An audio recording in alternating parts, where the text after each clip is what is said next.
Os poderosos reinos e impérios do passado, de uma certa forma ou de outra, forjaram com sua passagem pela história o presente em que vivemos. Impérios como o egípcio, o acadiano, o romano, entre tantos outros, se destacaram nos mais diversos campos, como no tecnológico, no comércio e até na guerra. Mas um dos vários reinos que surgiram no continente africano, que se destacou em todos esses campos, foi o Império Luba. Esse reino surgiu onde hoje é o Congo e abrangeu um período de prosperidade entre os séculos XIV e XIX, sendo o primeiro império dessa região. Nesse vídeo voltaremos no tempo e conheceremos em detalhes sobre esse poderoso reino africano e o impacto que causou na história desse vasto continente. Mas antes gostaria de pedir que deixe um like para ajudar no alcance desse vídeo, bem como pedir que se inscreva e selecione o sino de notificações para não perder os vídeos que posto todo domingo nesse mesmo horário. E caso queira colaborar com o canal, na descrição há uma lista de livros e cursos a preços bem acessíveis, bem como uma chave Pix caso queira colaborar de forma voluntária. Pesquisas arqueológicas recentes revelam que a região conhecida como Depressão de Upemba tem sido continuamente habitada desde pelo menos o século IV da nossa era, por grupos de etnia bantu que levaram consigo a agricultura e a metalurgia. Ao longo dos séculos, os grupos locais aperfeiçoaram o uso de redes e arpões e passaram a construir canoas e a desobstruir canais nas áreas pantanosas. Além disso, desenvolveram técnicas de conservas em pescados, e se tornaram uma rica fonte comercial de pescado seco para os moradores da savana, que necessitavam dessa fonte de alimento. Durante o século X, os habitantes de Upemba diversificaram sua economia ao integrar atividades de pesca, agricultura e metalurgia. Os ferreiros locais dependiam dos comerciantes para fornecer o cobre e o carvão necessários no processo de fundição, enquanto esses mercadores exportavam o sal e produtos de ferro, importando, por sua vez, contas de vidro e conchas de búzios oriundas dos longínquos mercados da costa do Oceano Índico. Foi nesse período que as raízes da estratificação social e das primeiras formas de governança começaram a se estabelecer. No século XIV, os residentes da região se reorganizavam em diversas comunidades agrícolas e comerciais bem-sucedidas, marcando o início de um processo gradual de integração entre elas. Algumas dessas comunidades passaram a se unir em conglomerados maiores e mais centralizados, provavelmente devido à competição crescente por recursos cada vez mais limitados. Os senhores de terras também exerciam funções de líderes religiosos, onde se posicionavam como detentores de poderes místicos e como intercessores com os espíritos da terra, sendo reconhecidos como autoridades em diversas aldeias, o que na prática deu origem a reinos incipientes. À medida que as linhagens dessas lideranças se expandiam, a autoridade era absorvida ou incorporada por meio da força, possibilitando o surgimento dos primeiros estados locais. A organização política que originou o que se tornou o Reino de Luba surge nesse período ao sul da região chamada Shaba, que graças aos depósitos locais de metal, especialmente de cobre, possibilitou o comércio com outros povos da África Central por meio de rotas fluviais, fortalecendo a expansão e influência desse reino para as úmidas pastagens da depressão do Lago Upemba. As narrativas orais dos monarcas Luba afirmavam uma antiga ligação com a região de Shaba, onde habitava o povo Lualaba, uma das sociedades bantu mais antigas que se tem registro na região, que remontam aos séculos VI e VII da nossa era. O formato político inicial na região se dava por meio de chefaturas de clãs, onde o líder, chamado Quiloto, um título que significa dono de escravos, reconhecia a autoridade de um líder supremo.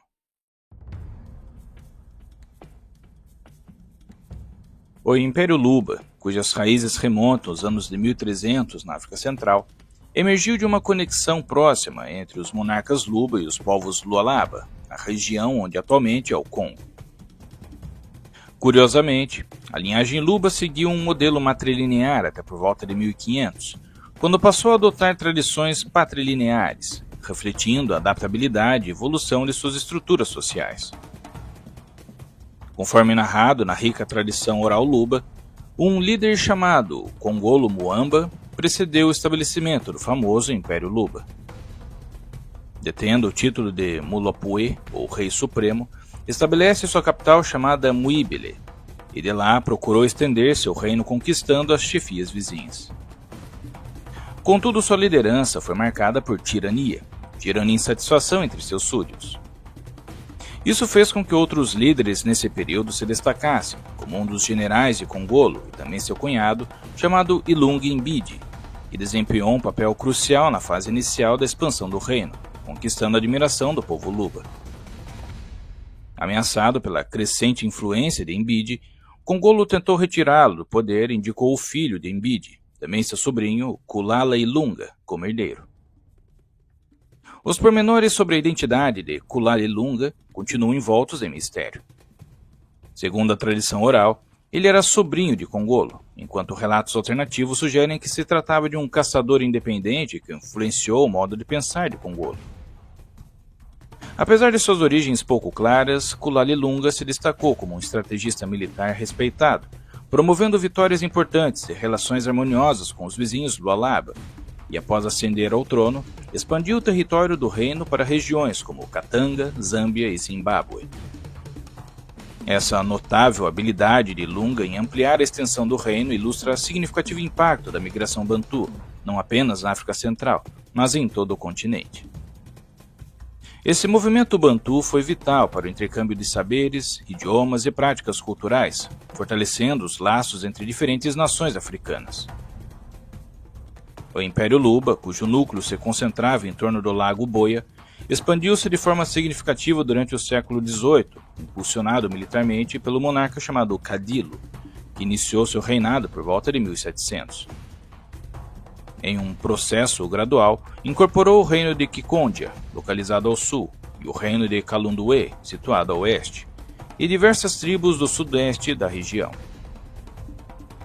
Essa conquista militar fez com que grupos deixassem o território para preservar sua autonomia, principalmente os povos da bacia inferior do rio Luvua. Outro estímulo para a expansão ocorreu na primeira metade do século XIX, especialmente para o leste, em direção ao lago Tanganica e aos trechos mais ao norte do rio Lualaba. O reino alcançou tanto sucesso que os habitantes de toda a região central e oriental da Zâmbia e do Malawi passaram a afirmar que seus próprios monarcas eram descendentes dos Lubas. Uma análise profunda da trajetória histórica e cultural do povo Luba pode ser alcançada por meio do estudo das linhagens dos governantes e da sua expansão para os territórios vizinhos.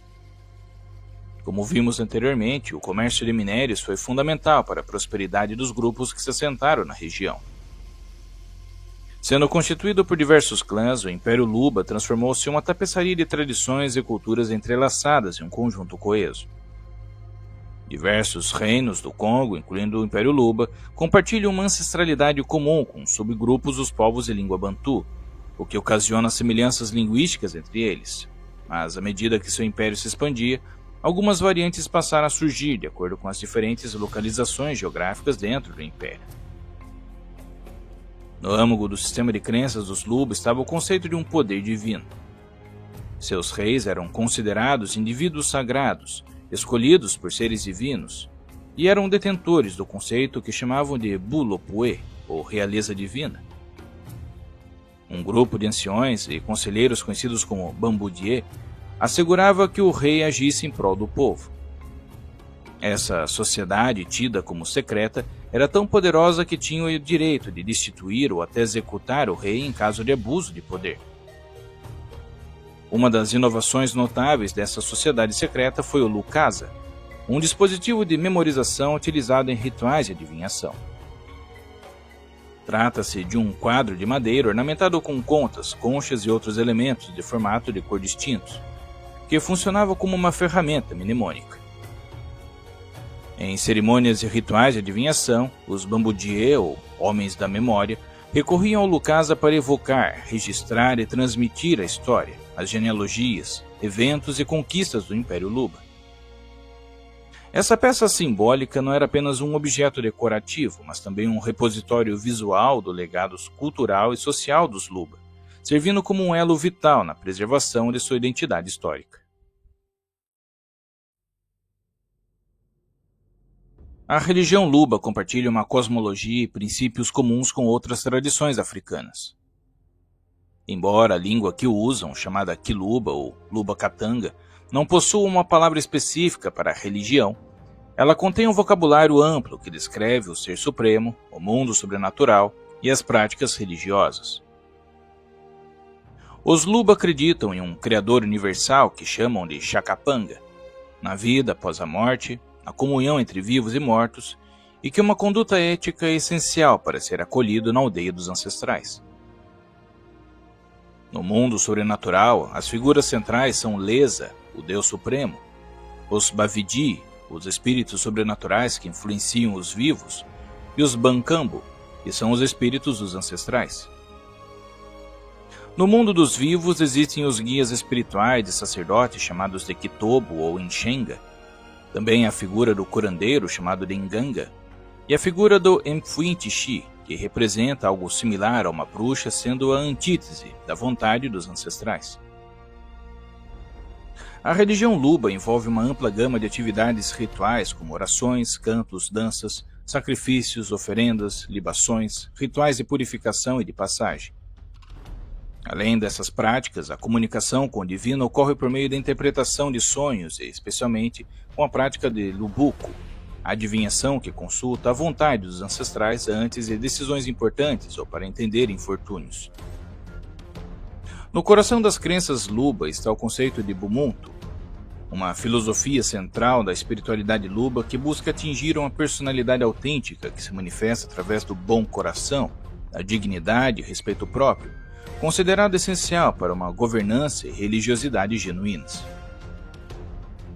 Embora exista a ideia de uma realeza divina, os reis não eram identificados como um deus encarnado, pois o poder era coletivo e limitado por uma constituição oral baseada na vontade dos ancestrais. Uma importante instituição, o Bambudie, que já mencionamos, tinha um papel de manter essa tradição. Essa sociedade aconselhava o monarca e era tão eficaz em manter seus segredos que até hoje não sabemos os detalhes precisos dessa instituição mística. Na sociedade Luba, não apenas os reis desfrutavam de reverência como figuras sagradas, mas também quaisquer pessoas que detivessem autoridade, principalmente chefes de família. A arte Luba também indica aspectos de sua religião. Os artistas do reino produziam máscaras faciais e metais distintas com chifres de gado, provavelmente em sinal de poderes mágicos, e portanto associado aos governantes e outros objetos de arte que mostram que os Luba usavam cocares altos e tinham cicatrizes rituais proeminentes. A divulgação da religião Luba ganhou força após a publicação do livro Filosofia Bantu, do missionário belga Placide Tempel, em 1945, que impulsionou e centralizou o debate sobre como a teologia europeia podia ser ressignificada em diálogo com as tradições africanas. Um debate que contribuiu significativamente para o surgimento da filosofia africana contemporânea e da teologia da inculturação.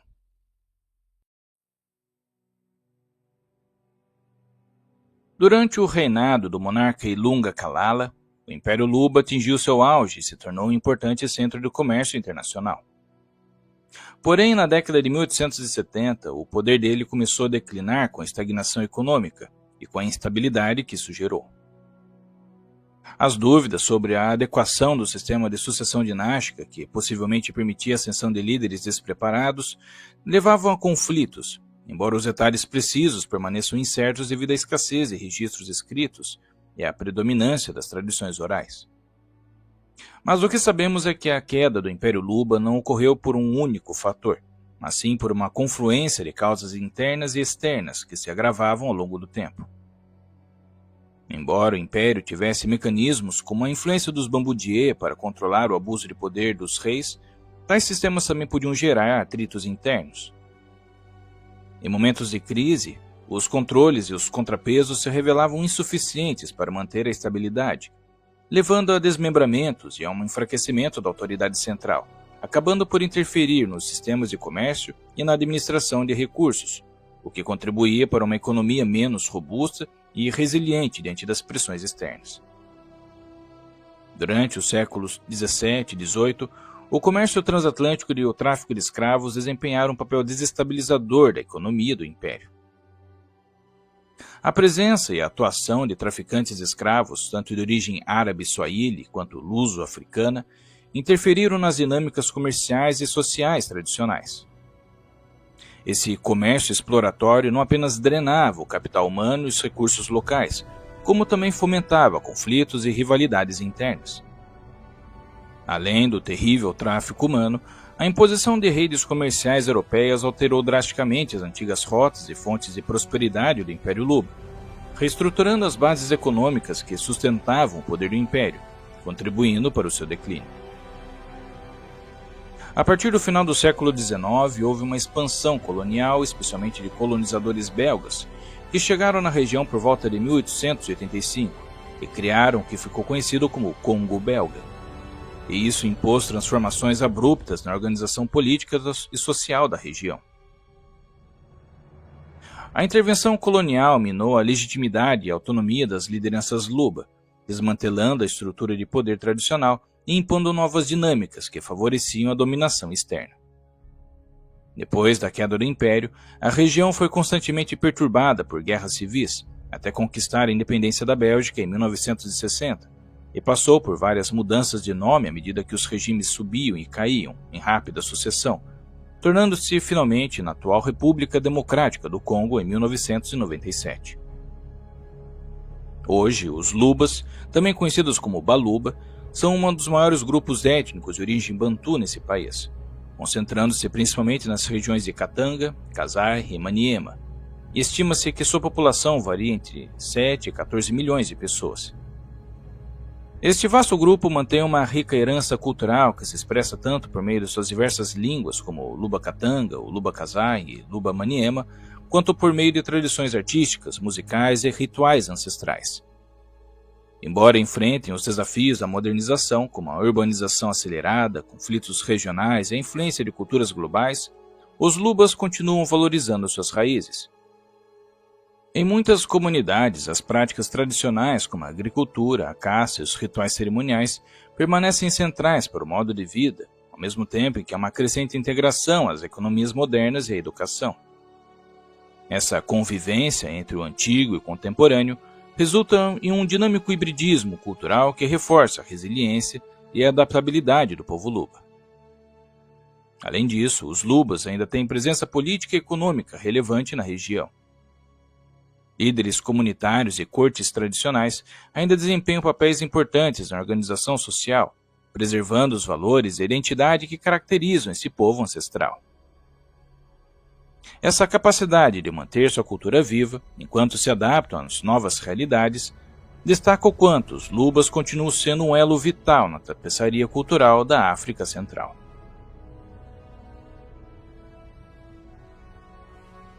Espero que tenha gostado desse vídeo e se chegou até aqui, deixe um joinha e compartilhe com mais pessoas.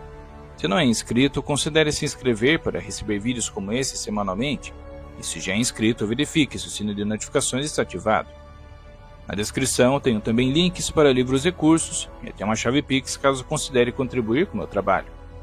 Desde já agradeço seu tempo e atenção e até a próxima história.